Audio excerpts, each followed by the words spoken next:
চারদিকে ছোট ছোট বেস ক্যাম্প, যেখান থেকে রিলে করে যাচ্ছে থার্মাল ক্যামেরার রিডিং, আওয়াজের তরঙ্গ, নিখোঁজের সম্ভাব্য অবস্থান। তারা খুঁজছে একজন নারীকে, কোনো সাধারণ নারী নয়, লেফটেন্যান্ট কর্নেল শেখ নওফিল অর্ণর স্ত্রী। আর তার খোঁজে যেন রাষ্ট্র দাঁড়িয়ে গেছে জঙ্গলের মুখোমুখি। আকাশ, ভূমি, প্রযুক্তি সব একজোটে। হেলিকপ্টারের ভেতর বসে থাকা পাইলট হেডসেট কানে লাগিয়ে বলে উঠল, sir, white point movement detective 35 degree উত্তর পূর্বে, ফোকাস সার্চলাইট। অর্ণ হেলিকপ্টারের ককপিটে বসে মনোযোগ দিয়ে স্ক্রিনে নজর রাখছে। ফ্লাইট সিমুলেটরের মতো স্ক্রিনটি উজ্জ্বল, কিন্তু গা ডার্ক এলাকা দেখতে কিছুই দেখা যাচ্ছে না। অর্ণ রাশভারী গম্ভীর গলায় আদেশ করলো। পাইলট সাই দেয়। Yes sir. স্ক্রিনে জঙ্গল পরিষ্কারভাবে ফুটে ওঠে। গাছপালার মধ্যে তাপমাত্রার পরিবর্তনগুলো দেখা যায়। অর্ণ কাঁপানো হাতে নিয়ন্ত্রণ নেন, ক্যামেরার স্ক্রিনে দৃষ্টি নিবদ্ধ করে। হেলিকপ্টার ঘুরে গেল জঙ্গলের শেষ প্রান্তে। আলো পড়ল সেই নির্দিষ্ট অঞ্চলে। পাতার ফাঁক দিয়ে এক মুহূর্তের জন্য কিছু একটা যেন কেঁপে উঠল। জঙ্গলের সেই শেষ প্রান্তে হঠাৎ করেই দাউ দাউ করে আগুন জ্বলে উঠল। নিচে থাকা সেনারা থেমে গেল। সবাই দম আটকে তাকিয়ে রইল আলোয় জলজল করা জঙ্গলে। হঠাৎ করে বাতাস ভারী হয়ে ওঠে। দূরে আকাশের কোণায় একটা কালো বিন্দু ক্রমশ বড় হতে থাকে। গর্জন ওঠে প্রথমে নিঃশব্দে, তারপর শব্দ যেন ছুটে আসে বাঘের মতো। হেলিকপ্টার, জঙ্গলের খোলা একটা ক্লিয়ারিং, গাছপালার ফাঁকে তৈরি করা সাময়িক ল্যান্ডিং জোন। সবাই প্রস্তুত, কিন্তু তবু চোখে চাপা দুশ্চিন্তা। প্রপেলারের শব্দে আকাশের চামড়া ফেটে যাচ্ছে যেন। ডালপালা কাঁপছে, নিচের শুকনো পাতাগুলো বিক্ষিপ্ত হয়ে উড়ে যাচ্ছে, কাদামাটির সাথে ধুলো মিশিয়ে ঘূর্ণি তুলছে। হেলিকপ্টারটা সেই আগুন থেকে কিছুটা দূরে নামছে, নিচে ধীরে নিশ্চিত হয়ে। চারপাশটা ধোঁয়াশার মতো ধুলোয় ঢেকে যাচ্ছে। লাল আর সবুজ সংকেত বাতি জ্বলছে পালা করে। তারপর হেলিকপ্টার থামলো। দরজাটা খুলে গেল হাইড্রোলিক শব্দে। চোখে কালো শেডস, মুখে দৃঢ়তা, পায়ে স্পষ্ট ভার। বড় বড় পা ফেলে আগুনের দিকে এগিয়ে গেল অর্ণ। নিচে পড়ে থাকা শুকনো পাতা তার বুটের নিচে চুপচাপ চূর্ণ হয়ে গেল। অর্ণ থামলো না, মাথা ঘোরালো না, কারো দিকে তাকালোও না। জঙ্গলের শত শত মানুষ, যন্ত্র, সোনা, ডগ স্কোয়াড, অপারেটর সব এক মুহূর্তের জন্য থেমে গেল তার জন্য। অরণ্যের গভীরতার মাঝে দাঁড়িয়ে আছে এক প্রাচীন দোতলা ভবন। জঙ্গলে লতা পাতার ছায়ায় ঢাকা, কংক্রিটের উপরে সিমেন্টের প্লাস্টার খসে পড়েছে। শুধুমাত্র চার দেওয়াল দাঁড়িয়ে আছে নিঃসঙ্গভাবে। অদ্ভুত এক নিস্তব্ধতা বিরাজ করছে চারপাশে, যেন সময় থেমে গেছে। মেইন ফটকটি বন্ধ, ভেতর থেকে কোনো আওয়াজও শোনা যায় না। বদ্ধ ঘরের ভেতরে দাউ দাউ করে আগুন জ্বলছে। তীব্র উত্তপ্ত তাপে কাছেও যাওয়া সম্ভব হচ্ছে না। এই আগুন যেন কিছু একটা গোপন রহস্য বয়ে নিয়ে আসছে, আর তার শিখা আকাশে মিশে যাচ্ছে। এমন পরিস্থিতিতে অর্ণ কোনো দ্বিধা ছাড়াই এক তীব্র লাথি মেরে অর্ধ পুরনো দরজাটিকে ভেঙে ফেলল। দরজা ভাঙার সঙ্গে সঙ্গে যেন অগ্নি দানবের মতো আগুন এক মুহূর্তে বাইরে বেরিয়ে এসে তীব্র আতঙ্ক ছড়িয়ে দিল। দরজার ধ্বংসস্তূপে আগুনের শিখা গলিয়ে গেল, যেন প্রাণঘাতী শ্বাস ফেলে। আর সবাই একে অপরকে টেনে হিঁচড়ে দূরে সরিয়ে যেতে চাইল। হঠাৎ অর্ণকে আগুন পেরিয়ে ঘরের ভেতরে প্রবেশ করতে দেখে চমকাই থমকাই সবাই। সাজ্জাদ, রেজা, সাদি, মারিদ সবাই অভি একসঙ্গে চেঁচিয়ে উঠল। অর্ণ কাউকে পরোয়া না করেই ভেতরে ঢুকে পড়ল। অর্ণ ভেতরে ঢুকতেই অতি পরিচিত কণ্ঠস্বর শুনতে পেল, যেটা এতক্ষণ বাহির থেকে শোনা না গেলেও এখন একেবারেই স্পষ্ট। অর্ণ ঝড়ের বেগে না ফেলে একটা বন্ধ দরজার সামনে দাঁড়ালো। বন্ধ দরজার ভেতর থেকে ভেসে আসছে বিন্দুর ক্লান্ত ক্রন্দনরত স্বর, যে কাঁদতে কাঁদতে বলছে, কর্নেল সাহেব, কোথায় আপনি? আমাকে বাঁচান, কেউ আছো? বাঁচাও আমায়। অর্ণ আর কিছু শোনার জন্য অপেক্ষা করলো না। তীব্র এক লাথি মারতেই দরজা ভেঙে ধপাস করে হুমড়ি খেয়ে পড়ে গেল। বিন্দু চমকে উঠে তাকালো। সামনে অর্ণকে দেখতে পেয়ে কান্নার গতি বেড়ে গেল। অর্ণ দৃষ্টি স্থির হলো বিন্দুর দিকে। হাত পিছনে মুড়ে চেয়ারের হাতলে বাঁধা। বিন্দু ছোটার জন্য ছটফট করতে করতে কাঁদছে। অর্ণ ব্যস্ত হাতে দ্রুত দড়ি খুলতেই বিন্দু অর্ণর বুকে হামলে পড়ে হাউমাউ করে কেঁদে উঠল। সারাদিন না খেয়ে চেয়ারের উপর নেতিয়ে পড়ছিল বিন্দু। মনে মনে কতবার যে আল্লাহকে স্মরণ করছে। হঠাৎ আগুন লাগায় বিন্দু ভীষণ ভয় পেয়ে গিয়েছিল। একটিবার অর্ণকে দেখতে ইচ্ছে করছিল, মাকে রুহিকে দেখতে ভীষণ ইচ্ছে করছিল। বিন্দু হাউমাউ করে কাঁদলেও অর্ণর মুখ বিবর দেখে কিছু বোঝা গেল না। অতিরিক্ত শান্ত যেন সে, শুধু তার অনিয়ন্ত্রণ স্পন্দন প্রক্রিয়া শোনা যাচ্ছে। অর্ণর হৃৎপিণ্ড অস্বাভাবিক গতিতে ছুটে চলেছে। বিন্দু অর্ণর বুকে লেপ্টে পিঠ খামছে ধরে ক্রন্দনরত কাপা কাপা গলায় থেমে থেমে বলল, আপনি আপনি এসছেন কর্নেল সাহেব? আমি জানতাম আপনি আসবেন। এত দেরি কেন করলেন কর্নেল সাহেব? আগুন আগুন কর্নেল সাহেব, আমি মরে বাকি বলিটুকু বের হবার পূর্বেই অর্ণ বিন্দুকে শক্ত করে জড়িয়ে ধরে তার ঠোঁটে ঠোঁট চেপে ধরল। বিন্দুর কথা মাঝপথেই থেমে গেল, কিন্তু কান্নার দাপটে কেঁপে কেঁপে উঠছে। অর্ণর নিঃশ্বাস অশান্ত। চুম্বন করালো না, শুধু বিন্দুর মুখটা হাতের আঁচলাই তুলে কপালের সঙ্গে কপাল আর ঠোঁটের সঙ্গে ঠোঁট চেপে রাখলো। আগুনের উত্তপ্ত তাপ ক্রমাগত বেড়েই চলেছে। ভেতরে যে বিন্দু আছে সবাই ইতিমধ্যে ধরে ফেলেছে, আর এতেই অস্থির মেহেদি। সবাই বারণ করা সত্ত্বেও সে এক ছুটে আগুন পেরিয়ে ঘরের ভেতরে প্রবেশ করলো। অর্ণ আর বিন্দুকে এভাবে দেখে এক মুহূর্তের জন্য থমকে গেল। পর মুহূর্তেই নিজেকে সামলে বিন্দুকে অক্ষত অবস্থায় দেখে স্বস্তির নিঃশ্বাস ফেলে বেরিয়ে গেল।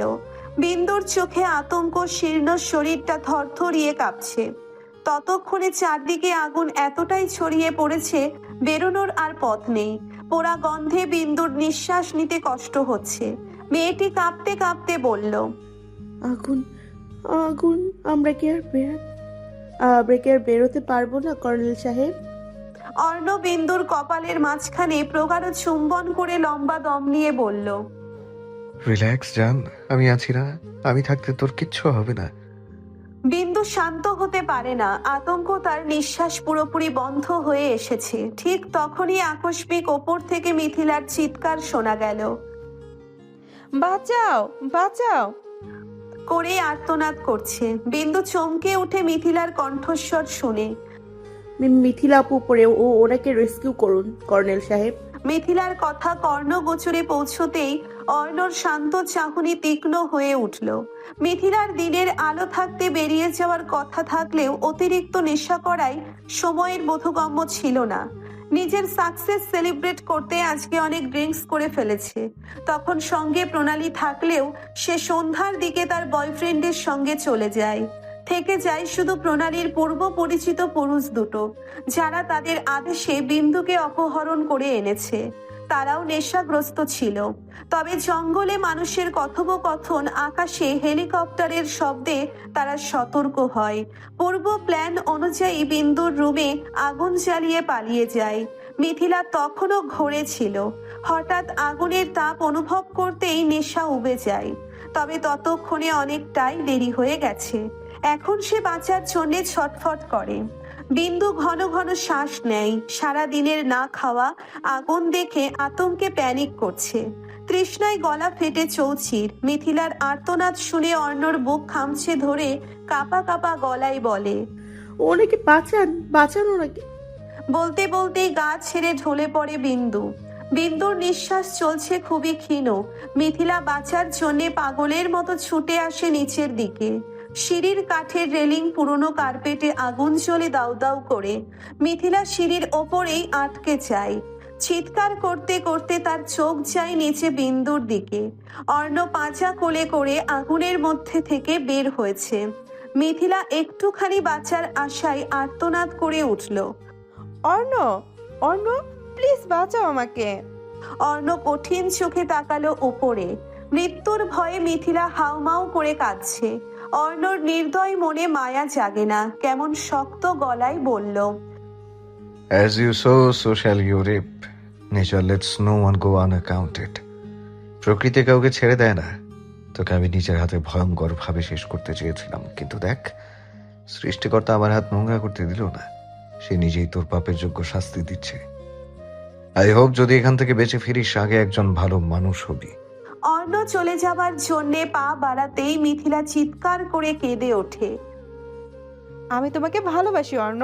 আমি যা করেছি তোমাকে পাওয়ার জন্য করেছি। আমাকে তুমি ক্ষমা করে দাও, বাঁচাও আমাকে। অর্ণ তার গা ভর্তি ক্রোধ ও নিরাশার এক অদৃশ্য ভার নিয়ে মেয়েটির দিকে তাকিয়ে বলল, ভালোবাসা? ভালোবাসা কি জানিস তুই? সে তো তোর মতো ঘৃণ্য স্বার্থপরের বোঝার কথা না। তোর ভালোবাসা আসলে লোভ, দখল আর ফন্ডামির মুখোশ। তুই যা করিস সেটা ভালোবাসা না, শিকার। বিকজ তোর ভালোবাসা শব্দটা শুধু একটি ভ্রান্ত ধারণা। তুই যা কিছু অনুভব করছিস তা মনের কোণে গহীনে লুকিয়ে থাকা কেবল স্বার্থপরতা আর লোভের একটি বহিঃপ্রকাশ। ভালোবাসা এক ধরনের পরিশুদ্ধ অনুভূতি, যেখানে অন্যের সুখ দুঃখে নিজেকে অনুভব করা যায়। কিন্তু তোর ভালোবাসা তো শুধু টাকা, প্রপার্টি আর ক্ষমতা অর্জনের অগ্রসর পদক্ষেপ। তুই অন্ধ হয়ে গেছিস, শুধু নিজের স্বার্থের পেছনে ছুটে চলেছিস। তোর স্পর্শেও অনুভূতি মরে যায়। তুই কাউকে ভালোবাসতে পারিস না, কজ তোর ভেতর ভালোবাসা বলে কিচ্ছু নেই, শুধুই বিষ। অর্ণর ঘৃণা আর তাচ্ছিল্য বাক্যে শুনে মিথিলা কাঁদতে কাঁদতে বলল, আমাকে বাঁচাও অর্ণ। আমি আর কোনোদিন তোমাদের মাঝে আসবো না। তোকে মৃত্যুর যন্ত্রণা দিয়েছিস, আই ইউজ টু ফরগেট। তোকে আমি আবারও ক্ষমা করে দিতাম। তুই আমার কলিজায় হাত বাড়িয়ে ভুল করেছিস, যেই ভুলের ক্ষমা নেই। আগুন অলরেডি অর্ণর জিন্স প্যান্টে এবং বিন্দুর ঝুলে থাকা ওড়নায় লেগে গেছে। ভাঙা দরজা পুড়ে ছাই হয়ে পড়ে আছে। অর্ণ বিন্দুর গা থেকে ওড়নাটা টেনে ফেলে দিয়ে এক ছুট লাগালো মেইন দরজার দিকে। ইলেকট্রিক সরঞ্জাম নেই দেখে শুধু পুরনো আসবাবপত্রের স্তূপ, কাগজপত্র দাউ দাউ করে চলছে। অর্ণ বিন্দুর মাথাটা বুকের সঙ্গে চেপে ধরে ছুটে বেরিয়ে গেল। অর্ণ এবং বিন্দুকে অক্ষত অবস্থায় দেখে সবাই স্বস্তির নিঃশ্বাস ছাড়ল। এতক্ষণ সাজ্জাদ, রেজা আর সাদিদের প্রাণ আটকে ছিল গলায়। অর্ণ আদেশ করে গেছে দেখে কেউ ভেতরে যাবার সাহস করেনি। অর্ণর শার্টে আগুন লেগে পিঠের ফর্সা চামড়া ঝলসে যাচ্ছে। অর্ণ বিন্দুকে শুকনো পাতার ওপর শুইয়ে দিতেই মীরা আর রুহি কাঁদতে কাঁদতে ছুটে এলো। মীরা, রুহি বিন্দুকে নিয়ে ব্যস্ত হয়ে পড়ে। সাদি, মারিদ, অভি, সাজ্জাদ, রেজা অর্ণকে নিয়ে ব্যস্ত হয়ে পড়ে। অর্ণ তড়িঘড়ি করে পরনের শার্ট খুলে ফেলে দেয়। পিঠের অনেকটাই ঝলসে গেছে। বেরোনোর সময় একটা কাঠের খুঁটির মতো কিছু অর্ণর পিঠে পড়ে। তবুও বিন্দুকে ছাড়ে না অর্ণ। আগুন গায়ে নিয়েই বেরিয়ে আসে। অভি এক পলকে তাকিয়ে আছে আগুন জ্বলতে থাকা ঘরের দিকে। ও ভিতরে আছে, তাই না? অর্ণ তাকালো অগ্নিশিখায়, গম্ভীর গলায় ছোট করে বলে, এইটাই ওর প্রাপ্য ছিল। অভির কথার পৃষ্ঠে কিছু বলল না অর্ণ। এগিয়ে গেল বিন্দুর দিকে। বাহিরে সেনারা বসে নেই। বাতাসের প্রবাহে মুহূর্তেই তা আরো বিস্তৃত হয়। পরিস্থিতি দ্রুত সংকটজনক হয়ে ওঠে। ফায়ার সার্ভিস অনুপস্থিত, তাই দায়িত্ব বর্তায় সেখানে থাকা সামরিক ও নিরাপত্তা বাহিনীর সদস্যদের ওপর। তারা দ্রুত এলাকা ভাগ করে নেয়। প্রথম দলটি শুরু করে আগুনের চারপাশে ফায়ার লাইন তৈরি। শুকনো গাছপালা, পাতা ও দাহ্য বস্তু সরিয়ে খালি মাটির একটা সীমা তৈরি করে, যাতে আগুন সেই রেখা পেরোতে না পারে। ইতিমধ্যে এয়ারফোর্সের হেলিকপ্টার দিয়ে বড় পানির ট্যাঙ্ক, বাম্বি বাকেট, নিকটবর্তী জলাশয় বা ঝর্ণা, সেই পানি সরাসরি আগুনের কেন্দ্রে ছুঁড়ে মারা হয়। একই সাথে কিছু সদস্য মাটি দিয়ে আগুন ঢেকে ফেলে। জ্বলন্ত জায়গায় অক্সিজেন প্রবেশ বন্ধ করায় আগুন ধীরে ধীরে নিভে যেতে থাকে। কোথাও আগুন কমে এলে সেখানে ভেজা বস্তা ও কাদা ছিটিয়ে মিনিট পাঁচেকের মধ্যে আগুন সম্পূর্ণ নিষ্ক্রিয় করে ফেলা হয়। ভেতরে ঢোকে সেনা। ভেতর থেকে উদ্ধার করে মিথিলাকে। শরীরের 80% পুড়ে গেছে, জীবিত আছে এখনো। অভি এক পলক তাকিয়ে আর তাকালো না। বোনকে আদর যত্ন করে কোলে পিঠে করে বড় করছে, কিন্তু বোনটা মানুষ হলো না। এই অবস্থায় দেখে মায়া হলেও কষ্ট হলো না। আজকে যদি অর্ণ এখানে না থাকতো, তাহলে বিন্দু থাকতো মিথিলার স্থানে। মিথিলাকে সঙ্গে সঙ্গেই হেলিকপ্টারে দ্রুত চিকিৎসার জন্য নিয়ে যাওয়া হয়। আর দুর্বৃত্ত সেই ছেলে দুটোকে আর্মিরা আগেই ধরে রেখেছে। অর্ণ বিন্দুকে কোলে তুলে নিয়ে অচেতন বিন্দুর কপালে চুমু দিয়ে হেলিকপ্টারে ওঠে। যখন একটি অপ্রিয় লোক প্রিয় হয়ে ওঠে তখন সমস্ত অনুভূতি বিদঘুটে লাগে। অর্ণ কখনো বিন্দুর প্রিয় ছিল না, বরং অনেক সময়ই তার উপস্থিতি বিরক্তির মতো লাগতো তার কাছে। নিজের সিদ্ধান্ত চাপিয়ে দেওয়া, জোর করা, কথায় কথায় ধমক দেওয়া আর নিজের মতো করে সবকিছুকে গুছিয়ে নেওয়ার জেদ অর্ণর মধ্যে থাকে বিদ্যমান। তবুও আজ তার না থাকাটা যেন সবকিছুতেই অস্বস্তিকর ভাবে স্পষ্ট। বিন্দুর কাছে শেখ বাড়িটা যেন কেমন ফাঁকা লাগে। প্রতিটি চুপচাপ দুপুর, নিঃশব্দ সন্ধ্যা, এমনকি অকারণে বেজে ওঠা ঘড়ির টিকটিক শব্দ, সবকিছু মিলিয়ে এক ধরনের অদ্ভুত শূন্যতা তৈরি করেছে। বিন্দু বুঝে ওঠে না ঠিক কি হারিয়েছে। মনের ভেতর কোথাও একটা জায়গা আছে যা এখন ক্রমশ কেমন যেন চেপে বসছে, যেন অভ্যেসে গাথা কেউ আজ আর পাশে নেই। ঘুম পাগল বিন্দুর আজকাল আর ঘুম আসতে চায় না। মাতোয়ারা করা সেই ডিউর শোভাস পারফিউমের করা ঘ্রাণ পাওয়া যায় না। একটা প্রশান্ত বুক বড্ড মিস করে। অর্ণর বুকে ঘুমিয়ে বদ অভ্যেস হয়েছে এখন একা একা ঘুম আসতে চায় না। রুহি বলে তার সঙ্গে তার রুমে থাকতে, কিন্তু বিন্দু থাকে না। অর্ণর রুমেই ঘুমায়। দেওয়ালে টাঙানো অর্ণর ছবির সামনে দাঁড়িয়ে অভিযোগ করে অভিমান ছাড়ে। কিভাবে পারলো তাকে একা ফেলে চলে যেতে? বিন্দু তাতে অভ্যস্ত হয়ে পড়েছে, জানে সে। কেন একটা বারও তার খোঁজ নিল না? কিসের এত ব্যস্ততা তার যে গত 6 মাসে একবারও তার সঙ্গে কথা বলল না? যাবার আগে একবার বলে যাবারও প্রয়োজন মনে করলো না? বিন্দু সেদিন জ্ঞান ফেরার পর আর অর্ণকে দেখেনি। সে নাকি খুব সকালে উঠেই চলে গেছে। সেদিন ভীষণ কষ্ট পেয়েছিল বিন্দু। বড্ড অভিমান জমেছে পাষণ্ড লোকটির ওপরে। মানছে সে অনেক দায়িত্বশীল মানুষ, হঠাৎ চলে যেতে হয়েছে, তাই বলে একবার ফোন করেও খোঁজ নেবে না? বিন্দুর ইয়ার ফাইনাল এক্সাম শেষ করে সে এখন ইন্টার 2য় বর্ষের ছাত্রী। স্বামী স্ত্রীর অনেক কিছুই বোঝে সে। বড্ড অভিমান জমেছে পাষণ্ড স্বামীর ওপর। তার অনুপস্থিতি এমন ভাবে অনুভব করায় যেন সে ছিল আর এখন নেই, এটাই ব্যথার। মানুষ হয়তো সবসময় ভালোবাসার জন্য কাউকে মিস করে না। কখনো কখনো কেবল অভ্যেসটাই এত গভীরে ঢুকে যায় যে তার অভাবটাই হয়ে ওঠে একরকম অনুভব। এই যে প্রতিদিন অর্ণর বুকের মধ্যে মুখ ডুবিয়ে ঘুমিয়ে অর্ণ আশেপাশে থাকলে একটা সুঘ্রাণ পেয়েছে, এখন আর পায় না। অর্ণর ব্যবহৃত জিনিসপত্র নাকে নিয়ে শোকে বিন্দু। অর্ণর বালিশে মুখ গুজে ঘুমায়। বড্ড ভালো লাগে তার। কেন এমন করে জানে না মেয়েটি। সে অনেক দিন ধরে নিজেকে বোঝানোর চেষ্টা করেছে এই টানটা ভুল, এই অনুভবটা ক্ষণিকের, নিছক একটা মোহ। কিন্তু যত দিন গড়িয়েছে ততই হৃদয়ের ভিতর জমেছে এক অনিবার্য স্বীকারোক্তি, গভীরভাবে, অপ্রতিরোধ্যভাবে।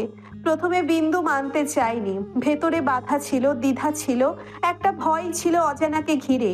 আর ঠিক যখন সে সমস্ত ভয় পেরিয়ে, সমস্ত সংশয় ভেঙে নিজের মনের দরজা খুলে দিয়েছে, ঠিক তখনই নির্দয় পাষণ্ড লোক তাকে ফেলে চলে গেল।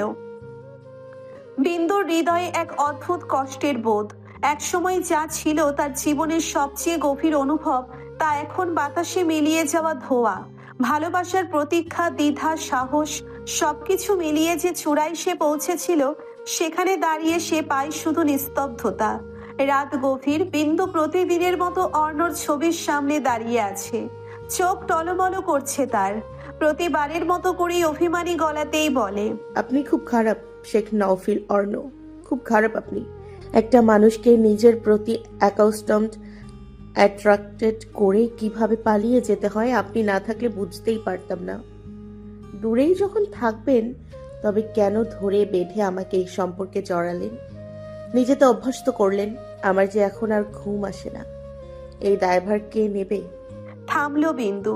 দুহাতে চোখের পানি মুছে ফেলে। সে কাঁদবে না এই কঠোর হনুমান মুখ লোকটির জন্য। যেখানে ইচ্ছে থাকুক, সেও তার মতো চলবে। নিজের ভাবনায় নিজেই হতাশ হলো বিন্দু। নিজের মতো চলার আর স্বাধীনতা কই? লোকটি গেছে তো গেছে, তার গলায় ঝামেলা ঝুলিয়ে রেখে গেছে। অর্ণ যাবার আগে 4 জন বডিগার্ড রেখে গেছে। রুহি আর বিন্দু যেখানেই যায় তারা সেখানেই হাজির।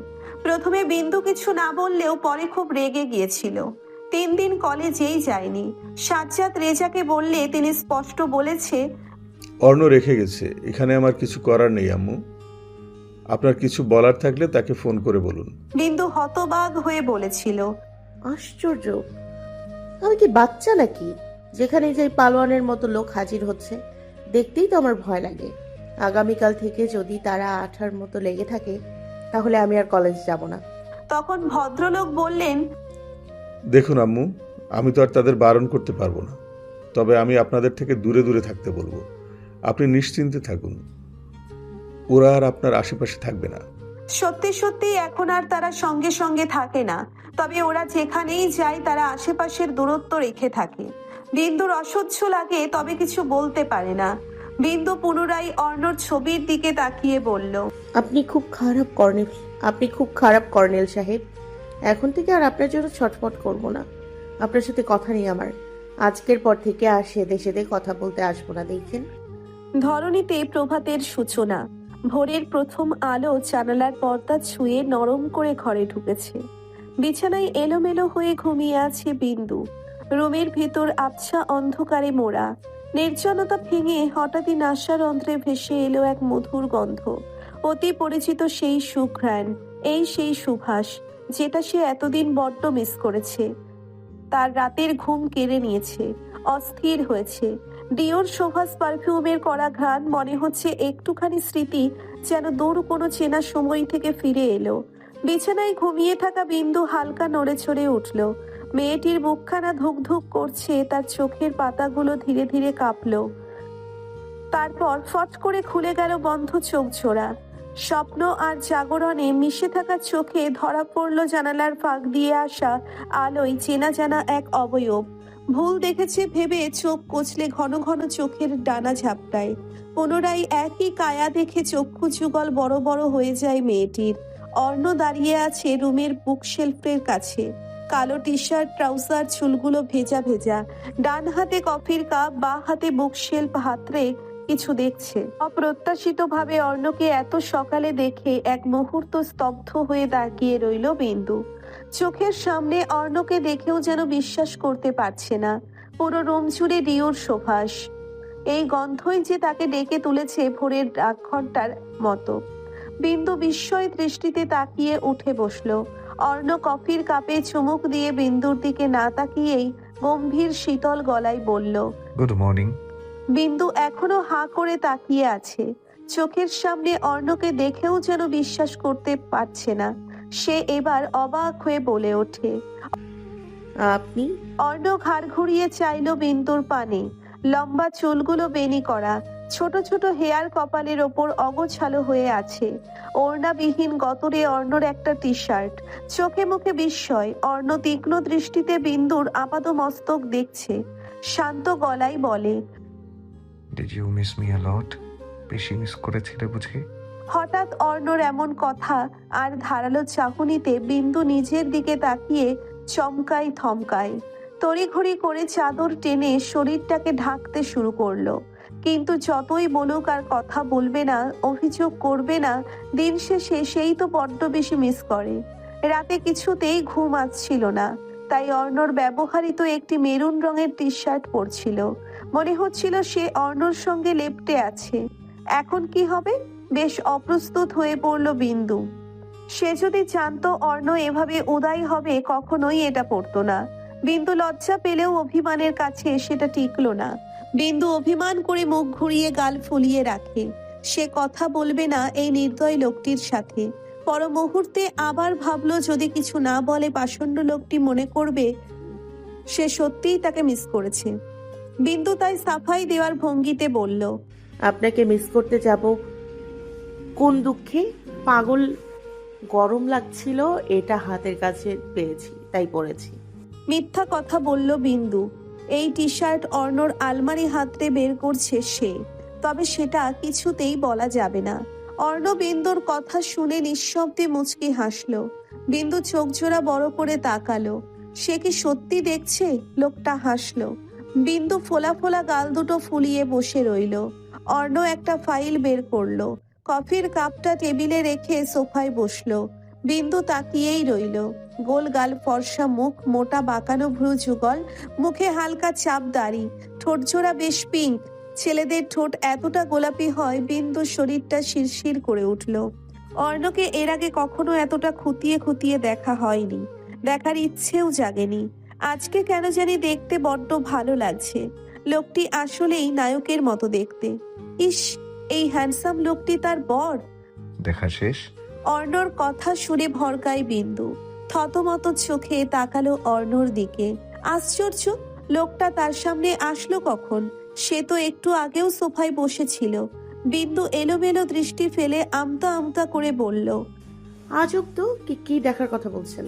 অর্ণ কোনো প্রত্যুত্তর করে না। বিন্দুর অভিমান আরো গাঢ় হলো। সেও অভিমান করে, আর কথা বলল না।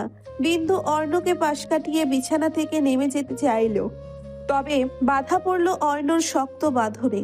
বিন্দু নিজেকে ছাড়াতে চেষ্টা করে ছটফট করতে করতে বলে। ছাড়ুন ছাড়ুন বলছি।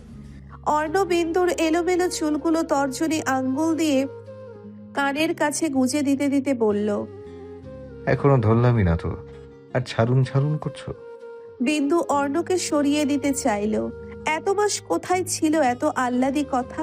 বিন্দুর চোখে এক ধরনের শূন্যতা। অর্ণের উপস্থিতি যেন হঠাৎ করে তার বুকের ভিতর জমে থাকা সবকিছু এলোমেলো করে দিল। মাসের পর মাস কোনো খোঁজ নেই, কোনো ব্যাখ্যা নেই। এখন ঠিক এমন এক মুহূর্তে যেন কিছুই হয়নি। অর্ণের মুখে এক অদ্ভুত স্বাভাবিকতা, চোখে কোনো প্রশ্ন নেই, অনুশোচনা তো নয়ই। আর এতেই যেন বিস্ফোরণ ঘটল বিন্দুর ভেতরে। সে ধাক্কায় অর্ণকে সরিয়ে দিতে চাইল সামনে থেকে। এক চিলতে নীরবতা ঝাপসা আলোয় ঘেরা ঘরটাকে আরো ভারী করে তোলে। শুধু দুজন মানুষ। বিন্দু অর্ণকে ঠেলে সরাতে সরাতে বলে উঠল। সরুন, আপনার এই তেল মারা কথা একটু ভালো লাগছে না আমার। কোথায় ছিলেন এতদিন? একবারের জন্য মনে হয়নি আমার কথা? একবারের জন্য খোঁজ নিয়েছেন আপনি আমার? কোথায় আছি, কেমন আছি? গত 6 মাসে 5 বার শপিং করেছো, 2 বার আলমভিরায় গিয়েছো, 80 বার ফুটপাতে দাঁড়িয়ে ফুচকা খেয়েছো, 2 বার রান্না করতে গিয়ে হাত পুড়েছো, 3 দিন গিয়ে ফুপির কাছে থেকেছো, অ্যান্ড 11 দিন লাস্ট পিরিয়ড শেষ হয়েছে। এই তোমার টোটাল 6 মাস, 182 দিন, 4383 ঘন্টা, 1,57,80,096 সেকেন্ডের হিসাব। আর কি খোঁজ নেইনি? অর্ণর কথা শুনে বড় বড় চোখে তাকালো। বৃষ্টিদের বাসায় যাওয়া, রাস্তার ধারে ফুচকা খাওয়া, শপিং করা, এসব না হয় বডিগার্ড ইনফর্ম করেছে, কিন্তু সে কবে পিরিয়ড হয়েছে এটা এই লোকটি জানলো কি করে? লজ্জায় লালচে আভা ছড়িয়ে পড়ে বিন্দুর গোল গাল মুখশ্রীতে। বিন্দু চোরা চোখে রুমের আনাচে কানাচে চোখ বোলাতে লাগলো। ঘরের ভেতরে যদি কোনোভাবে সিসি ক্যামেরা থাকে তাহলে সে শেষ। রুমে বসে চেঞ্জ করা থেকে অনেক কিছুই করেছে যেগুলো অর্ণর চোখে পড়া খুবই লজ্জাজনক। বিন্দু যখনই অর্ণকে খুব বেশি মিস করেছে, অর্ণর পারফিউম স্প্রে করে সারা ঘরে ছড়িয়ে দিয়েছে। এই তো গতকাল রাতে কত অভিযোগ করলো অর্ণর ছবির দিকে তাকিয়ে। তারপর কি করলো? নিজের অজান্তেই অর্ণর ছবিতে চুমু খেয়ে ফেললো।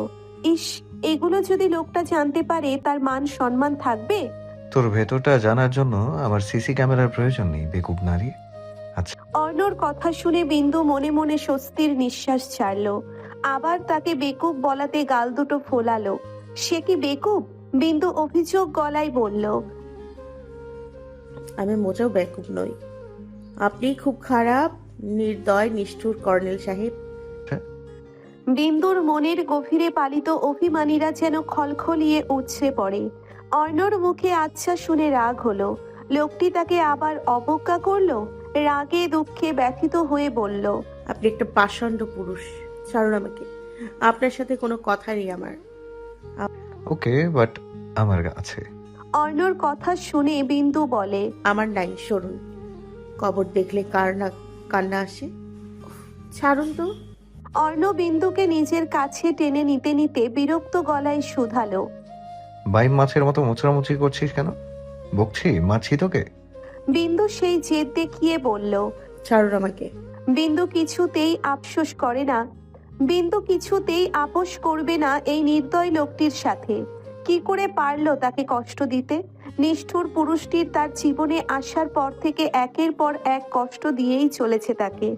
যখন তার কোনো গুরুত্বই নেই তার কাছে, তবে তার জীবনে আসার মানে কি? কেন নিজের প্রতি তাকে অভ্যস্ত করলো? বিন্দুর আখি পল্লব টলমল করে উঠল। অর্ণ তাকিয়ে দেখল মেয়েটার অভিমানী মুখশ্রী, চোখের কোণে জমে ওঠা বিন্দু কণা। অর্ণ বিন্দুর বন্ধ চোখের পাতায় চুমু খেলো। কেঁপে উঠল বিন্দু। সঙ্গে সঙ্গে চোখ খিচে ফেলে। অর্ণ বিন্দুকে শক্ত করে জড়িয়ে ধরে শুয়ে পড়ল সফেদ বিছানায়। বিন্দু ধর পড়িয়ে উঠে বলে, আর এরা কি করছেন? ডোন্ট ডিস্টার্ব, ঘুমাবো। বিন্দু নিজেকে ছাড়িয়ে নিতে ব্যর্থ চেষ্টা করলো। মাত্র ঘুম থেকে উঠেছি আমি, আপনি ঘুমান, আমাকে ছাড়ুন। অর্ণ না ছাড়লো, না কোনো প্রতিক্রিয়া করলো। বিন্দুকে সাপের ন্যায় পেঁচিয়ে চোখ বন্ধ করলো। বিন্দু কিছুক্ষণ ছটফট করে শান্ত হয়ে গেল। নিজের অজান্তেই অর্ণর বুকের মধ্যে মুখ ডুবিয়ে দিল। মন ভরে অর্ণর শরীরের স্মেল নিঃশ্বাসের মাধ্যমে নিজের ভেতরে টেনে নিল। বড্ড বেশি ভালো লাগে এই ঘ্রাণটা। বিন্দু জড়িয়ে ধরতে গিয়েও থেমে গেল। লজ্জা আর সংকোচ বোধ করলো। কেবলমাত্র অর্ণর বুকের মধ্যে চুপটি করে পড়ে রইল। অদ্ভুত এক মায়াই যেন অর্ণের এই সান্নিধ্যে সকল অভিমান মিলিয়ে গেল। হৃদয়ের গভীরে জমে থাকা দুঃখ, দীর্ঘ প্রতীক্ষার ক্লান্তি সব যেন মুহূর্তেই হাওয়ায় উড়ে গেল। যেন তার উপস্থিতি এক প্রশান্তের স্পর্শ, যেটা হৃদয়কে ছুঁয়ে দেয় নীরব অথচ গভীর কোনো ভাষায়। সে মুহূর্তে আর কিছুই ম্যাটার্ড না, না অভিমান, না কষ্ট, না অপেক্ষার দীর্ঘস্বর। কেবল ছিল এক অপার শান্তি, এক নিঃশব্দ ভালোবাসার আশ্রয়। আদরের ছেলে ভোররাতে বাড়ি এসেছে। সাজেদা বেগম সকাল সকাল উঠে নানা রকম রান্না করেছে, সবকিছু সাদির পছন্দের। সাদি এসে টেবিলে বসে সারফরাজ মুখ ভার করে বেশ অনীহা নিয়ে রুটি ছিঁড়ে ছিঁড়ে টুকরো টুকরো করে নিচ্ছে। সাদি এক পলক চাইলো ভাইয়ের দিকে। কি রে পুচকে, মুখটা লুট করে রেখেছিস কেন? সারফরাজ দেখতে গোলুমোলু, স্বভাব চরিত্র একদম সাদির বিপরীত। অতি আদরের এবং মায়ের আঁচলে বড় হলে যেমন হয়। সারফরাজ মুখ ভার করে বলল, এই বাসায় কেউ ভালোই বাসে না আমাকে? সাদির ভ্রু কুঁচকে যায়, ছোট ছোট চোখে তাকিয়ে বলল, সেটা কেন মনে হলো আপনার? মনে হবে না? টেবিল জুড়ে এত খাবার অথচ আমার পছন্দের একটা খাবারও নেই। বড় ভাইয়ের কাছে সামান্য একটা প্লেস্টেশন ডিভাইস চেয়েছে, আনলো না। কেউ ভালোবাসে না আমাকে, কেউই না। সাদি হাসে ভাইয়ের অভিমান দেখে। সাজেদা বেগম সারফরাজের কান মলে দিয়ে বলল, পাজি ছেলে, ভাই কি বাড়িতে থাকে? সব সময় তো তোর পছন্দের মতো খাবার রাঁধি। কে বলেছে ভাই তোর ডিভাইস আনেনি? রুমের পড়ার টেবিলে প্লে স্টেশন ডিভাইস রাখাই আছে। সারফরাজ লাফিয়ে উঠে গদগদ কণ্ঠে বলে ওঠে, এনেছিলাম তো, এখন মনে হচ্ছে না আনলেই ভালো হতো। সাদির কথা শুনে সারফরাজ ভাইয়ের গলা জড়িয়ে ধরে বলল, আমার শোনো ভাইয়াটা। সাদি অভিমানের ভান করে বলে, হয়েছে হয়েছে, আর পাম দিতে হবে না। সাজেদা বেগম সাদিকে আরেকটু তরকারি দিতে দিতে বলল, মারিদের নাকি বিয়ে ঠিক হয়েছে, ওর বাবা এসে বিয়ের কার্ড দিয়ে গেল। জবাবে সাদি খেতে খেতেই বলে, হ্যাঁ, আগামী পরশু বিয়ে। সাজেদা বেগম কিছু বললেন না, চুপ করে গেলেন। সাদি মায়ের ভার মুখ লক্ষ্য করে কপাল গোটায়। মারিদ বিয়ে করছে শুনে তুমি মন খারাপ করছো কেন? আশ্চর্য, ও বউ নিয়ে কি তোমার পাশে উঠবে? শেষে মারিদও বিয়ে করে ফেলছে, অথচ তোর বিয়ের নাম তুললেই তুই বাড়ি মাথায় তুলিস। আমার কি পুত্রবধূ দেখার ইচ্ছে হয় না? আমি বেঁচে থাকতে কি তুই কখনোই বিয়ে করবি না? নাতি নাতনির মুখ কি মরার আগে দেখে যেতে পারবো না? বিয়ে করতে তোর সমস্যাটা কি সেটাও তো বলিস না। আর কতকাল এভাবে কাটবে তোর জীবন? সাদি বুঝল সাজেদা বেগমের অভিমান। সাজেদা বেগম ভাবলেন প্রতিবারের মতো এবারও সাদি বোধহয় রেগে যাবে। তবে এবার তাকে অবাক করে দিয়ে সাদি বলে ওঠে, বিয়ে করবো না কেন? অবশ্যই বিয়ে করব। সাদির কথা শেষ হবার আগেই সাজেদা বেগম গদগদ কণ্ঠে বলেন, সত্যি তুই বিয়ে করবি না? বাবা, কেমন মেয়ে পছন্দ তোর বল, আমি তাহলে তোর জন্য মেয়ে দেখব। সাদি খেতে খেতে ভাবলেশহীন ভাবে বলে, ঘরে মেয়ে থাকতে বাইরে কেন দেখবে? ছেলের কথায় ললাটে ভাঁজ পড়ে ভদ্র মহিলার। ঘরের মেয়ে বলতে সাদি কার কথা বলছে? তিনি কপাল গুটিয়ে বললেন, ঘরের মেয়ে বলতে কি তুই তাবাসসুম মিম ওদের কথা বলছিস? তোর কি ওদের কাউকে পছন্দ? তাবসাসুম মিম হচ্ছে সাদির চাচাতো বোন, যারা রাজশাহী বিশ্ববিদ্যালয়ে পড়ে। সাদি মায়ের পানে চেয়ে বলে, তোমার ঘরের মধ্যে মেয়ে থাকতে তুমি লাভ দিয়ে রাজশাহীতে গেলে কেন? ভদ্র মহিলার কপালের ভাঁজ দ্বিগুণ হলো। সারফরাজ ভাইয়ের মুখের দিকে তাকিয়ে রইল। যেন সেও গভীর ভাবনায় পড়ে গেল। সাজেদা বেগম পড়লেন মহা বিপাকে। সাদি মায়ের চিন্তিত মুখের পানে তাকিয়ে হেসে ফেলল। সাজেদা বেগম কিছু একটা ভেবেই ফট করে বলে উঠল, হ্যাঁ রে স্যার, তুই আমাদের রুহির কথা বলছিস না তো? বললে কে? পুত্রবধূ হিসেবে পছন্দ হচ্ছে না? সাজেদা বেগম অবাক হলো। তিনি অবিশ্বাস্য চোখে তাকিয়ে বলল, স্যার, তোদের মধ্যে কি কিছু চলছে? মা হয়ে ছেলের প্রেমের কথা শুনতে চাও? ছেলের নাটকীয় ভঙ্গিমা দেখে ভদ্রমহিলা থতমত খেয়ে গেল। তিনি বিশ্বাস করতে পারছে না, কিভাবে কি হলো কিছুই মাথায় ঢুকছে না। রুহি আর শাদি হচ্ছে সাপ আর বেজি। এদের মধ্যে প্রেম ভালোবাসা তো একেবারেই অসম্ভব। শাদি মায়ের হতবুদ্ধি মুখ দেখে মুচকি হাসলো, তবে কিছুই বলল না, শুধু মাথা চুলকালো। সারফরাজ ঝটপট খাওয়া শেষ করেই ছুটে গেল নিজের কক্ষের দিকে। শাদির ততক্ষণে খাওয়া শেষ, ফোন বেজে উঠলে সেদিকে তাকিয়ে শাদিও উঠে গেল। সাজেদা বেগম হতবুদ্ধি ভাব সামলে ছেলের পানে চেয়ে হাসলেন। না, পুত্রবধূ হিসেবে ভাইজি খারাপ হবে না। শাদি ফোন কেটে দিয়ে কল ব্যাক করে। কয়েক মুহূর্তের মধ্যে ওপাশ থেকে ফোন রিসিভ হলো। রিসিভ হতেই শাদি আদুরে গলায় বলে উঠল, হে জানামান, হোয়াটসঅ্যাপ? শাদির কথা শেষ হতেই ওপাশ থেকে নারী কর্কশ কণ্ঠ উড়ে এলো, রাখুন তো আপনার জানেমান, অসভ্য ইতর বদমাইশ অসাধু লোক। আপনি বাড়িতেই এসেছেন, একবারও বলেছেন আমায়? অন্যের মুখ থেকে কেন শুনতে হলো বলুন? আকস্মিক এমন ঝাড়ি খেয়ে কপাল কুঁচকে যায় শাদির। কানের পর্দা বোধহয় বেয়াদব মেয়েটা ফাটিয়ে দিয়েছে। শাদি অলস ভঙ্গিতে কান ঝাড়ল, তবে আশ্চর্যের ব্যাপার হলো শাদির বিন্দুমাত্র রাগ হলো না।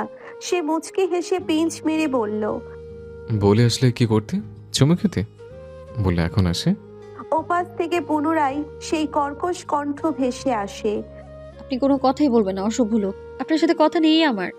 শাদি এবার নরম গলায় বলল, আচ্ছা সরি কলেজা, আমি আসছি, জাস্ট ওয়েট। আপনি শুধু শেখ বাড়িতে এসেই দেখুন না, আপনার ঠ্যাঙের টিংরি ভেঙে হাতে ধরিয়ে দেব। ওপাশ থেকে ফোনের লাইন কেটে দিল। যা দেখে শাদি শব্দ করে হেসে উঠল। তার মহারানী বোধহয় বেশ খেপেছে এবার। রোদটা আজ যেন একটু বেশিই তেজি। ক্যাম্পাসের প্রতিটি গাছের ছায়া ছোট হয়ে গেছে, আর সেই ছোট্ট ছায়াগুলোতেই জড়ো হয়েছে ক্লান্ত মুখগুলো। তৃতীয় পিরিয়ডটা শেষে বিন্দু রুহি সোজা চলে এলো কলেজের পুরনো লাইব্রেরির পাশের আম গাছটার নিচে। কাঁধে ঝোলানো ব্যাগ, ঘামে ভেজা চুল আর পানির বোতল মুখে ঠেকিয়ে ক্লান্ত কণ্ঠে বলল রুহি, আজকের গরমে রীতিমতো ঝলসে যাচ্ছি। ক্যাম্পাসের পাথরের বেঞ্চগুলো এতটাই গরম হয়ে আছে যে কেউ সরাসরি বসতেও পারছে না। তবুও কলেজে ভালো লাগে ছাত্রীদের হাসাহাসি, ক্লাসের গুজব, আর সেই হঠাৎ করে পাশ দিয়ে হেঁটে যাওয়া কারো প্রতি চুপচাপ তাকিয়ে থাকা কিছু চোখ। একটু দূরেই দাঁড়িয়ে রোহানের সঙ্গে কথা বলছে বৃষ্টি। বেশ হেসে হেসেই কিছু একটা বলছে দুজনে। সেদিকে তাকিয়ে বিন্দু বলল, ওনারা কি নিয়ে হাসাহাসি করছে রে রুহি? রুহি ঠোঁট উল্টে বলল, তুই যেখানে আমিও তো সেখানে, কিভাবে বলবো? হঠাৎ বিন্দুর চোখ পড়ল ক্যাম্পাসের অন্য প্রান্ত থেকে হেঁটে আসা মেহেদির দিকে। ছেলেটার বাজের মতো চোখ বৃষ্টির দিকে। বিন্দু এবার হেসে ফেলল। আজকে বৃষ্টির শেষ, ওর জম হাজির হয়ে গেছে। রুহিও তাকালো মেহেদির পানে। কি বলছি মনে রাখিস কিন্তু। রোহানের কথা শুনে বৃষ্টি হাসি মুখে বলল, আরে হ্যাঁ হ্যাঁ, মনে থাকবে। আমি নাম্বার এনে দেবো নে, বাকিটা তোরটা তুই করে নিস। প্রথমে রোহান বৃষ্টির পিছনে ঘুরলেও এখন আর ঘোরে না। এক জায়গা থেকে রিজেক্ট হয়েছে বলে কি বেচারা সারা জীবন সিঙ্গেল থাকবে? তাই তো ঝটপট জুটিয়ে ফেললো নতুন গার্লফ্রেন্ড, সেটাও আবার বৃষ্টির এক কাজিন। আজকে তাদের মূল আলোচনা হচ্ছে সাহায্যে ফোন নাম্বার পাওয়ার। বৃষ্টি সাই দিল এনে দিবে। মেহেদি ওদের কাছে আসতে আসতে রোহান নাম্বার চাইলো, শুনলো। সে মনে করলো রোহান বৃষ্টির ফোন নাম্বার চেয়েছে এবং বৃষ্টি দিবে বলেছে, আর এতেই মেজাজ চটে যায় মেহেদির। এমনিতেও রোহানকে মেহেদি দুই চোখে দেখতে পারে না। তার অবশ্য কারণটা অস্বাভাবিক কিছু নয়। মেহেদি কাছে আসতেই রোহান বলল, আসছি, ভালো থাক, বাই। বৃষ্টি হাত নেড়ে বলল, বাই। রোহান চলে যায় ওখান থেকে। মেহেদি জিজ্ঞেস করলো, কিসের ফোন নাম্বার? কার ফোন নাম্বার চাইলো? কারো না। বৃষ্টি মেহেদিকে ইগনোর করে চলে যেতে চাইলো। মেহেদি পথ আগলে দাঁড়ালো, রাগী কণ্ঠে বলল, তুই ওকে ফোন নাম্বার কেন দিবি? কিসের এত কথা ওর তোর সাথে? বৃষ্টি উল্টে রেগে গিয়ে বলল, সেটা জেনে তোর কাজ কি? মেজাজ খারাপ করবি না বৃষ্টি, ওকে কোনো ফোন নাম্বার দিবি না বলে দিলাম, দিলে খবর আছে তোর। মেহেদির কথা শুনে বৃষ্টি কপাল কুঁচকে বলে, দিলে তোর সমস্যা কি? দিন পেরিয়ে যাচ্ছে, মাস গড়িয়ে চলেছে, তবুও মেহেদি আর বৃষ্টির সম্পর্কটা যেন এক জায়গায় থমকে আছে। কিছুই বদলায়নি, না দূরত্ব না নৈকট্য। মেহেদি ইদানিং নিজের অনুভূতির সংজ্ঞা বুঝতে পারছে সে আসলে কি চায়। আর বৃষ্টি, সে যেন প্রতিবারই একটু পেছনে সরে যায়। কেন এমন হয় বৃষ্টি নিজেও জানে না। সে যেন ইচ্ছে করেই এড়িয়ে চলে মেহেদিকে। এভাবেই কেটে যায় দিন, মাস, অস্পষ্ট অনির্দিষ্ট এক সম্পর্কের অপেক্ষায়। বৃষ্টি মেইন গেটের কাছে এগিয়ে যেতে নিলেই মেহেদি পুনরায় বাদ সাধল। তোর প্রবলেম কি বৃষ্টি? আমাকে ইগনোর করছিস কেন? কোথায় ইগনোর করছি? কথা বলি না আমি তোর সাথে? এর থেকে বেশি আর কি কথা আছে আমাদের মধ্যে? বৃষ্টি ফের চলে যেতে চায়। মেহেদি বৃষ্টির হাতের কবজি টেনে ধরে ক্রুদ্ধ হয়ে বলল, ওই রোহানের জন্য তুই ইগনোর করছিস আমাকে, তাই তো? বৃষ্টি হাত ঝাড়া মেরে নিজেকে সরিয়ে নিল। এটা কলেজ মেহেদি, নিজের লিমিটে থাক। এখানে সবাই জানে না আমরা কাজিন। আমি চাই না তোর জন্য আমার চরিত্রে কলঙ্কের দাগ লাগুক।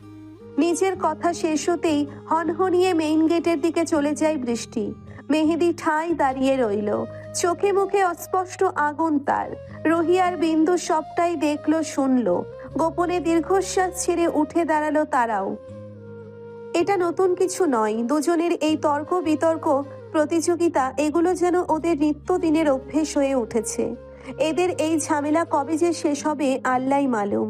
বিন্দু মনে মনে প্রার্থনা করে একটা মিরাক্কেল ঘটুক ওদের দুজনের মধ্যে, একে অপরকে পাওয়ার জন্য পাগল হয়ে উঠুক, মিটে যাক সকল দ্বন্দ্ব, ঘুচে যাক সকল দূরত্ব। সন্ধ্যার ছায়া ঘনিয়ে এসেছে, ঘরের কোণায় ছড়িয়ে আছে হালকা হলদে আলো। লিভিং রুমের সোফায় পায়ের উপর পা তুলে বসে আছে বিন্দু। ফোনের স্ক্রিনে চোখ আটকে গেছে তার, এতটাই গভীরে যে আশেপাশে কি ঘটছে তার কোনো খেয়ালই নেই। মেয়েটির ঠোঁটে এক চিলতে মিটমিটে হাসি, অদ্ভুত নরম নীরব অভিব্যক্তি, যেন ফোনের ওপাশে কোনো গোপন সুখ খেলে যাচ্ছে। বিন্দু এতটাই ফোনে মগ্ন, কেউ ডাকলেও হয়তো শুনবে না। এই মুহূর্তেই বিন্দুর দুনিয়া শুধু তার হাতের মুঠো ফোনে, আর কিছুই নেই, কিছুই দরকারও নেই। হালকা আলোয় মোড়া লিভিং রুমে সব ছিল নিস্তরঙ্গ। ফোনের ওপাশ থেকে মেসেজ আসে, হে জান্টুস। বিন্দু মেসেজ টাইপ করে পাঠায়, বলো সোনা। আমি তোমাকে অনেক ভালোবাসি, তুমি কি সেটা জানো? বিন্দু মিটমিট করে হাসছে, চটপট করে লিখলো, তুমি কিন্তু অনেক দুষ্টু হয়ে গেছো শ্যামাঙ্গিনী। কথা শেষে কিছু বিস্ময়কর ইমোজি দিল। সুন্দরী হাহা রিয়াক্ট করে বলল, হব না বলছো? আমি কি এখন সেই ছোটটি আছি? আসলে সুন্দরী সেই ছোট্ট নেই, আগের থেকেও বেশ বুদ্ধিমতী এবং গায়ে পায়ে বড় হয়েছে। এই তো কিছুদিন আগেই ঢাকায় এসেছিল মামার বাড়িতে, তখন শেখ বাড়িতে এসেও সপ্তাহ খানেক থেকে গেছে। রুহি এবং বিন্দুকে পেয়ে কি খুশি মেয়েটি। বিন্দুরও বেশ ভালো লাগে, তাই তো ভালোবেসে ডাকে শ্যামাঙ্গিনী। বিন্দু এখনো ফোনে চোখ গুজে বসে হাসছে মিটমিট করে, নিঃশব্দে।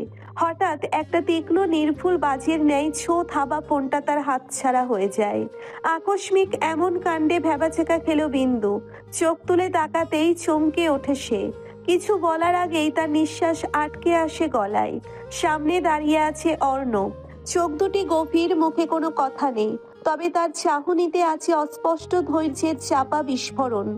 বিন্দু এক মুহূর্তের জন্য নিস্তব্ধ। বিন্দুর বুকের ভিতর ঢকঢক শব্দ যেন চারপাশে শুনতে পাওয়ার মতো জোরে বাজে। অর্ণব বিন্দুর পানে এক পলক তাকিয়ে ফোনের স্ক্রিনে চোখ রাখে। তার মুখে একটুও বিস্ময় নেই, একটুও তাড়া নেই, কিন্তু নিঃশব্দে ছড়িয়ে পড়ে এক ধরনের শীতল চাপ। বিন্দুর শখ করে ফেসবুক আইডি খুলছে, নাজিবা বিন্দু দিয়ে প্রোফাইল পিক দিয়েছে, চুরি ভর্তি শুধু হাতের ছবি। প্রথমে অ্যান্ড্রয়েড ফোন চালানো রপ্ত করতে না পারলেও এখন বেশ ভালোই বোঝে বিন্দু। আরও খোলা আছে imo, WhatsApp, Twitter, cover photo, এই একটাই। অর্ণ এক নজরে সবকিছুই দেখলো। ঘরের বাতাস ভারী হয়ে ওঠে। বিন্দুর বুকের ভেতর দুরু দুরু করে ঠোঁট কাঁপে, কিন্তু সে কিছু বলে না, বলার সাহস পাচ্ছে না। আলো নিভে যেতে যেতে যেন অর্ণের মুখটাকে আরো স্পষ্ট করে তোলে। নীরব, স্থির, অথচ প্রশ্নবিদ্ধ। অর্ণব ফোন থেকে চোখ না সরিয়ে গম্ভীর আর ভারী গলায় বলল, তোকে ফোন কে দিয়েছে? বিন্দুর গলা শুকিয়ে যায়। সে একটু থেমে আমতা আমতা করে এলোমেলো দৃষ্টিতে এদিক সেদিক তাকিয়ে মিনমিনে গলায় বলে, আপু। অর্ণ কপাল কুঁচকে তাকায় বিন্দুর দিকে। অর্ণর চাহনি দেখে বিন্দু তড়িঘড়ি করে বলে ওঠে, আপনার আব্বু। অর্ণ শুনল, তবে প্রত্যুত্তরে কিছু বলল না। আর সে কিছু না বলে ফোনটা পকেটে ঢুকিয়ে নীরবে ঘুরে দাঁড়ায়। দৃঢ় পদচারণে সিঁড়ি শব্দই শুধু শোনা গেল। দৃঢ় পদচরণে সিঁড়ি বেয়ে ওপরে উঠে যেতে থাকে। তার পা ফেলার শব্দই শুধু শোনা যায় ঘর জুড়ে। বিন্দু হতভম্ব হয়ে দাঁড়িয়ে আছে। অর্ণকে ফোন নিয়ে চলে যেতে দেখে পেছন থেকে বিন্দু মৃদু গলায় চেঁচিয়ে বলে ওঠে, আরে আরে, আমার ফোনটা নিয়ে যাচ্ছেন কেন? ফোন দিয়ে যান আমার। কিন্তু ততক্ষণে অর্ণ রিসিভ মাথায় পৌঁছে গেছে। ততক্ষণে হয়তো মেয়েটির কথা শুনতে পেল, হয়তো পেল না। বিন্দু হতবাক হয়ে ঠায় দাঁড়িয়েই রইল। ডাইনিং টেবিলে সবাই চুপচাপ খেতে বসেছে। প্লেটে খাবার পড়ছে, চামচের আওয়াজ মাঝে মাঝে ভাঙছে নিস্তব্ধতা। হঠাৎ সাজ্জাদ রেজা নরম অথচ বিস্ময় ভরা গলায় প্রশ্ন করলেন, অর্ণ, তুমি কি বিন্দুর ফোনটা নিয়ে নিয়েছো? বিন্দু মাথা নিচু করে বসে আছে, চোখ জোড়া লাল, ঠোঁট শক্ত করে কামড়ে ধরা।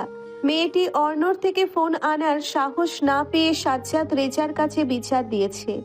অর্ণ খেতে খেতে গম্ভীর আর শুষ্ক গলায় উত্তর দিল। ভদ্রলোক একটু থেমে স্পষ্টভাবে বললেন, ওর ফোনটা ওকে ফেরত দাও। অর্ণ মাথা না তুলেই গম্ভীর গলায় বলল, ওর ফোনের দরকার নেই, যতদিন আমি আছি ততদিন তো নাই। সারা ঘর মুহূর্তেই জমে যায়। বিন্দুর চোখ ছলছল করে ওঠে। সে ফ্যালফ্যাল করে তাকিয়ে থাকে অর্ণর দিকে। কাঁদো কাঁদো চোখে ঠোঁট কাঁপছে, কিন্তু কিছু বলার সাহস পায় না। সাজ্জাদ এবার একটু রুক্ষ হয়ে প্রশ্ন ছোড়েন, ফোন থাকলে প্রবলেম কি? অর্ণ এবার মুখ তুলে শান্ত কিন্তু দৃঢ় গলায় শুধালো, আমার বউ, আমি বুঝবো, আপনি আমাদের মধ্যে আসবেন না। এক চিলতে নীরবতা ছড়িয়ে পড়ে টেবিল জুড়ে। ভদ্রলোক থেমে যান, আর কিছু বলার মতো শব্দ খুঁজে পান না। আর বিন্দু, সে যেন হঠাৎ গিলতে ভুলে যায়। চোখ বড় বড় হয়ে তাকিয়ে থাকে, কিন্তু মুখ খুলে হাঁ করতেও সাহস হয় না। অর্ণর শেষ কথাটা যেন টেবিল জুড়ে ছড়িয়ে থাকা হালকা গুঞ্জন কেউ থামিয়ে দিল। সবাই চুপ, আর বিন্দু, সে মুখটা ফ্যাকাশে করে বসে আছে, গাল ফুলিয়ে রেখেছে। স্পষ্ট অভিমান তার, চোখে মুখে ছাপ ফেলে রেখেছে। খাওয়া শেষ অর্ণর। এক ঢোক পানি খায়, তারপর চেয়ার থেকে উঠে দাঁড়ায়। তার চলনে নেই কোনো তাড়াহুড়ো, কিন্তু এক অদ্ভুত ধরনের দৃঢ়তা আছে। সে টিস্যু দ্বারা হাত মুছতে মুছতে তীক্ষ্ণ দৃষ্টিতে এক ঝলক তাকিয়ে দেখে বিন্দুকে। নরম নয়, আবার নিষ্ঠুরও নয়, বরং নিয়ন্ত্রণে ভরা। গম্ভীর স্বরে বলে ওঠে, খাওয়া শেষ করে রুমে আসো। কোনো উচ্চ স্বর নেই, তবুও ঘরে যেন তাপমাত্রা এক ধাক্কায় কয়েক ডিগ্রি কমে যায়। অর্ণ চলে যায় গম্ভীর পায়ে, আর বিন্দু চুপচাপ বসে থাকে। কোনো উত্তর নয়, শুধু মুখে ঠোঁট ফুলিয়ে রাখা অভিমান, আর ভেতরে জমে থাকা এক রাশ না বলা কথা। অর্ণর ঠান্ডা গম্ভীর কথাটা টেবিল জুড়ে ছড়িয়ে পড়তেই এক মুহূর্তের জন্যে নিস্তব্ধতা নেমে আসে।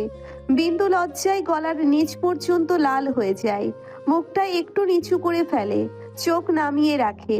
গাল ফুলানো অভিমান যেন মুহূর্তেই গলে পড়ছে। পাশে বসে থাকা রুহি মিটিমিটি করে হাসে, চোখে চাপা মজা, আর মুখে দুষ্টুমির ছায়া। সে কিছু বলে না, কিন্তু হাসিটা যেন বলে দেয়, হ্যাঁ হ্যাঁ, সব বুঝি, সব দেখছি। সাজ্জাদ রেজা এমন ভাবে উঠে দাঁড়ান যেন কিছুই শোনেননি। চেয়ার সরানোর শব্দটাই যেন তাদের একমাত্র প্রতিক্রিয়া। তারা ধীর পায়ে টেবিল ছেড়ে বেরিয়ে যান। মুখে নিঃশব্দ ভদ্রতা ঝুলিয়ে। আর মীরা, সে খাবারের কাঁটা চামচ নামিয়ে চোখ দুটো একটু কুঁচকে তাকায় অর্ণর দিকে। এক ধরনের প্রশ্ন, এক ধরনের না পছন্দ, কিন্তু কিছু বলে না। মুখে তার নিজের ভাবনার তালা, চারপাশে শব্দ, শুধু প্লেট আর চামচের। কিন্তু বাতাসে ঘোরে একটি দৃশ্যপট বদলের নীরব প্রস্তুতি। হঠাৎ নিস্তব্ধতা ভেঙে অর্ণর গম্ভীর কণ্ঠস্বর কর্ণগোচরে প্রবেশ করলো। 5 মিনিটের মধ্যে রুমে না পেলে ঘাট ধরে নিয়ে যাব, as if the words remain in mind. অর্ণর সিঁড়ি বেয়ে উপরে চলে যায়। বিন্দু সেদিকে তাকিয়ে মুখ ভেঙচি কাটলো। মীরা রান্নাঘরের দিকে চলে যেতেই রুহি টিটকারি মেরে বলে, 5 মিনিটের মধ্যে রুমে না পেলে ঘাড় ধরে নিয়ে যাব। কি ভালোবাসা ভাবা যায়। আমার গম্ভীর মুখ ভাইটা যে এত বউ পাগল হবে ভাবতেই পারিনি। যা যা রুমে যা ফুল, জামাইয়ের কথা অমান্য করলে পাপ লাগে বুঝলি। রুহির কথা শেষ হতেই বিন্দু ধুম করে রুহির পিঠে কিল বসিয়ে দিল। বুঝেমনি মজা লস। ঠাট্টা বাদ দিয়ে ওই রাক্ষসের ব্যাটার থেকে ফোন আনবো কি করে সেই আইডিয়া দে। রুহি পিঠ ডলতে ডলতে বলল, মারছিস কেন খাচ্ছর বিডি? অবলা পাইছিস? হ্যাঁ, এই তেজ গিয়ে জামাইকে দেখাতে পারিস না? যা গিয়ে তার কাছে বল। বিন্দু মুখ লটকে বসে রইল। এত সাহস কই তার? বর্বর লোকটির গম্ভীর বদন চাঁদের ন্যায় মুখখানা দেখেই সর্বাঙ্গ কাঁপা শুরু করে। রুহি বিন্দুর চুপসে যাওয়া মুখের দিকে তাকিয়ে বলে ওঠে, চিন্তা করিস না, ফোন ইনভেস্টিগেশন করা শেষ হলেই দিয়ে দিব। রুহির কথা শুনে বিন্দু কপাল কুঁচকে বলে, ইনভেস্টিগেশন কেন করবে? আমি কি তাকে রেখে প্রেম প্রীতি করে বেড়াই নাকি আজও? আমি কিভাবে বলবো? আমার যা মনে হলো সেটাই বললাম। তুই গিয়ে ফোন চা, ফেরত দিলেও তো দিতে পারে। নিশুতি রাত। রুহি ব্যালকনির গ্রিল ধরে দাঁড়িয়ে আছে। চারদিকে গভীর নিস্তব্ধতা, যেন প্রকৃতিও নিঃশব্দে ঘুমিয়ে পড়েছে। আকাশটাকে মনে হচ্ছে বিশাল এক কালো চাদর, তার মাঝে ছড়িয়ে আছে অসংখ্য নক্ষত্রের হীরের দানা। ব্যালকনির গ্রিল ধরে দাঁড়িয়ে আছে রুহি। রুহির গতরে কোমর পর্যন্ত একটা কার্টুন আঁকার টি শার্ট পরা, ওড়না গলায় পেঁচিয়ে দুপাশে ফেলে রেখে কোমর ছুঁই ছুঁই চুলগুলো খোলা, ট্রাউজারের পকেটে ফোন, কানে ইয়ারফোন, গানের তালে তালে গুনগুন করে ঠোঁট নেড়ে গান গাইছে। হঠাৎ ঠাস করে একটা শব্দ হওয়ায় চমকে উঠল। ব্যালকনির আবছা আলোয় সাদিকে পড়ে থাকতে দেখলো মেঝেতে। ব্যালকনির একপাশে খোলা, সেখান থেকেই এসেছে সে। রুহি চোখ বড় বড় করে একবার সাদির দিকে তো একবার উকি মেরে নিচে দেখলো। লোকটি এই রাত দুপুরে পাইপ পেয়ে উঠেছে। সাদি উঠে দাঁড়ালো, রাগী চোখে তাকালো মেয়েটির পানে, ধমক দিয়ে বলল, ফোন কই তোর? সারাদিন এত টেক্সট দিলাম, এত ফোন দিলাম, ধরলে না কেন? বেকালে দরজা আটকে ঘরে কি বসছিলে? রুহি চোখ ছোট ছোট করে তাকিয়ে রইল, শুধু বলল না কিছু।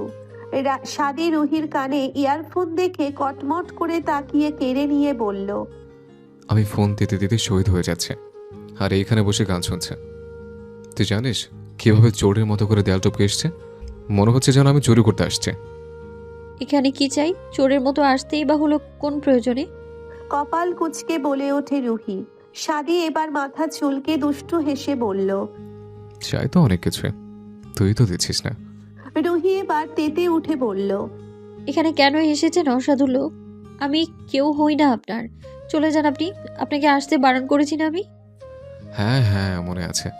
আমার ঠ্যাঙের টেংরি ভেঙে দিবি তাই তো? তা ভাঙ, প্রবলেম নেই।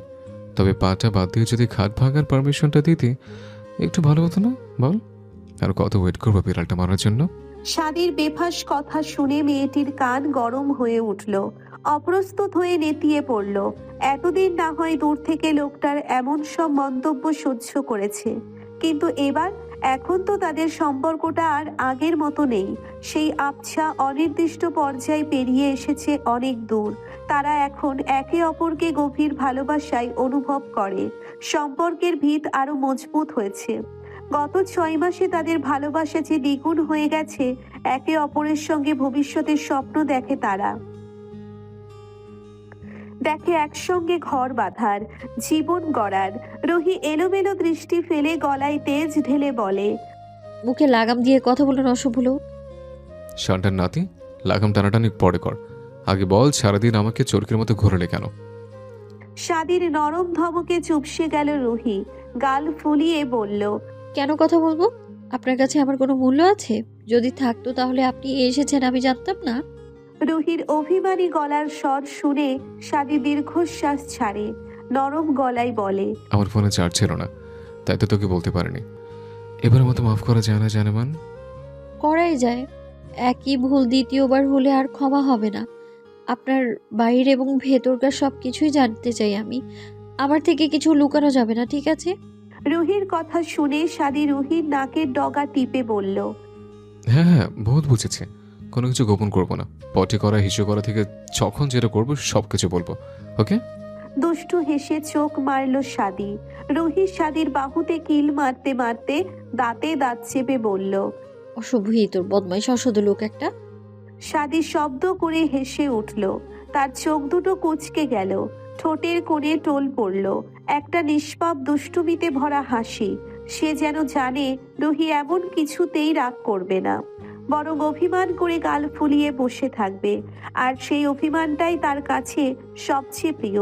রুহি সত্যিই আর দেরি না করে গাল ফুলিয়ে ঘাড় ঘুরিয়ে বসে পড়ল।